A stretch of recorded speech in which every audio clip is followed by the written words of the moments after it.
You're listening to Humans in Tech. Our podcast explores today's most transformative technology and the trends of tomorrow, bringing together the brightest minds in and outside of our industry. We unpack what's new in physical access, identity verification, cybersecurity, and IoT ecosystems. We reach beyond the physical world, discuss our digital transformation as a species, and dive into the emerging phygital experience. Join us on our journey as we discover just how connected the future will be and how we will fit into that picture. Your host is Lee Dow, VP of Global Marketing at Identiv. Thanks for joining us. Today, we're talking with the uber-talented David Helbock.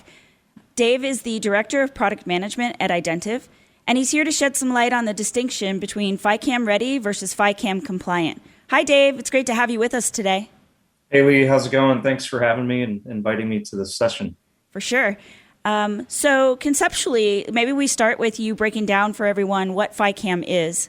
Yeah, okay. So the reason FICAM was developed was the government and the identity, credential, and access management space needed a federal version of how they wanted ICAM to operate, between governance, the policies, the tools, and the actual federation environments, between how logical access systems were accessed, how the individuals were authorized to access those systems, and then creating tokens for authentication mechanisms to get into those systems. And what we have been seeing in the market on the FICAM side for the physical access control or PACs is a distinction between FICAM-ready PACs and FICAM-enabled PACs. A lot of different agencies have different interpretations of how the systems rely on FICAM requirements. So what does it mean to be FICAM-ready? So to be FICAM-ready, typically you would need to go through the idmanagement.gov site. You would pick out your system. We actually offer two different topologies in our system, a 1301 topology, a 1302 topology for the physical access controls where you're using wired communications. There's also a wireless version of the topology called a 20.01. All three of those systems can make you FICAM ready. What some systems, depending on how heavy you want the architecture involved or not involved, and that's where each of those different topologies are actually laid out inside of that idmanagement.gov site, where various PACs are approved by the GSA APL administration team. How does that differ then from being FICAM compliant? So once you actually have your FICAM-ready system installed, and you are then harvesting token data out of PIV cards or CAT cards or PIV-I cards, those applications then start transitioning from being FICAM-ready to FICAM-compliant. You have your validation paths working in your systems. You're actually revoking we're monitoring the revocation status of various PKI tokens for systems that can use the authentication methods from the smart cards. So when you have a system that you purchase, right, and you install that system, you have it FICAM ready, but until you actually turn on all the authentication techniques between the PIV cards for, in this instance, and actually monitoring the status of those cards and doing authentication at the door, not just authorization, that's where you start becoming FICAM compliant. A lot of people think that just the authorization piece, hey, does this card have access to this door, is compliance, but that's more on the FICAM ready state. So typically when you're in a compliant system, you're actually authenticating the card and then authorizing the card for access. How would someone decide, or is it a decision that's made for them that they need to be FICAM ready versus FICAM compliant? It's generally agency-specific criteria. It's based on their security and threat levels and controls and operational methods that drive those decisions. My personal belief would be, every door should have some sort of authentication mechanism prior to the authorization. That's, how I read FICAM and interpret those installations. And there are various agencies that don't see the need to have that level of complexity at every single door. But the credentials that each of the federal agencies have can support the authentication mechanisms at doors as long as they have their FICAM-compliant systems operational. Is FICAM a mandate, or is it a mandate depending on the agency that you're in? FICAM is technically a mandate. That is a requirement for logical systems, physical access control systems. There's OMB documents and guidance around FICAM. It's definitely a mandate. Got it. In talking about cards, can you tell us the different types of PIV-based cards? There are quite a few different types of cards that are out there that are PIV-based, that are technically PIV-based. A lot of times you'll hear about a PIV card that would follow SP 800-73 technology. And then there's also the CAT card. There's also a PIV-I card. There's a TWIC card. There's a CIV card. There's some other cards that can follow the PIV-based technical specifications, and that's what NIST houses and writes to those requirements. So NIST has special publications, and the 800-73 series explains how PIV-based cards function. What it comes down to, the government is the PIV and the CAT cards have very strict vetting requirements, where, say, a PIV-I card may not have the same strict personnel vetting requirements to receive the same as you would receive your PIV card. So there's actually administration differences between the cards too, not just the technology differences. Do agencies tend to have one type of card, or do they tend to have different types of cards depending on what your role is in the agency?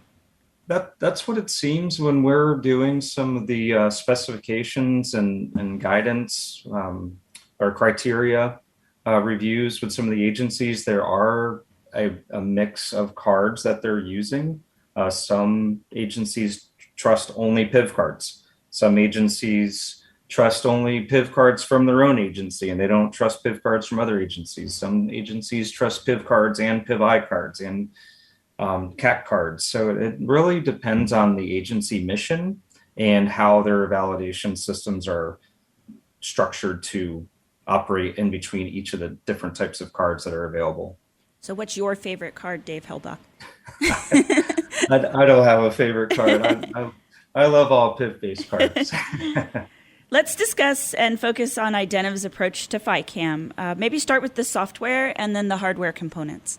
Okay. Yep. So at Identiv, we have, like I mentioned earlier, we offer all the 1301, the 1302, and the 2001 solutions. The 1302 solution is our most innovative solution, where it's an all-in-one, end-to-end FICAM physical access control system.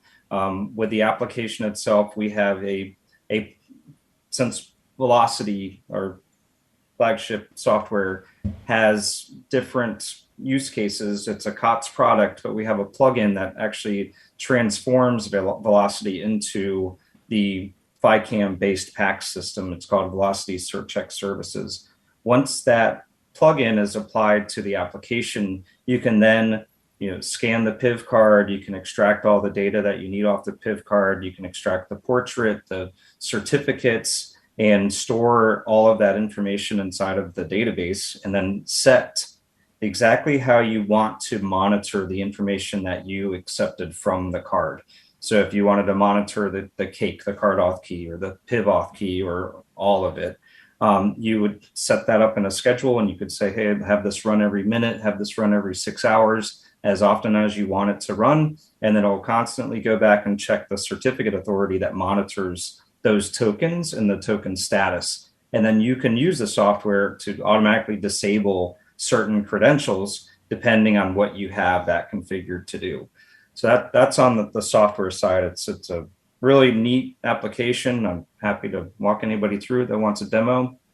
On the hardware side, We have about 6 or 7 different readers that are set up for actual OSDP applications to perform the card auth and PIV auth authentication and authorization requirements, so that the reader would connect via secure OSDP to one of our MX8 controllers that are listed on our FICAM approvals. And once that's connected to the controller, we have what's called a SNIB3 board. And that SNIB3 can actually store up to 500,000 PIV credentials inside of that board and perform those cryptographic transactions that need to be done in a FICAM PAX environment. So that the software and the hardware is both complementary of each other, and it works really well. There's a lot of complexity in that system, but managing identities is mission critical, right, to all of these agencies. That's right. That a lot of agencies have actually decided to start doing different integrations where they're not even plugging and playing on card readers and enrollment stations, but having automated systems feed that data to their physical access control systems on their enterprise. So that way you don't need to have the person in front of you to actually register their card. You can talk to other authoritative systems that can provide the information from the card before they even get to the site to use the card. So the infrastructure is definitely becoming a lot more intelligent and automated, which is helping, these use cases to get systems converted to that FICAM-compliant status. You mentioned live step-by-step demos of our FICAM solution in action. About how long does that take?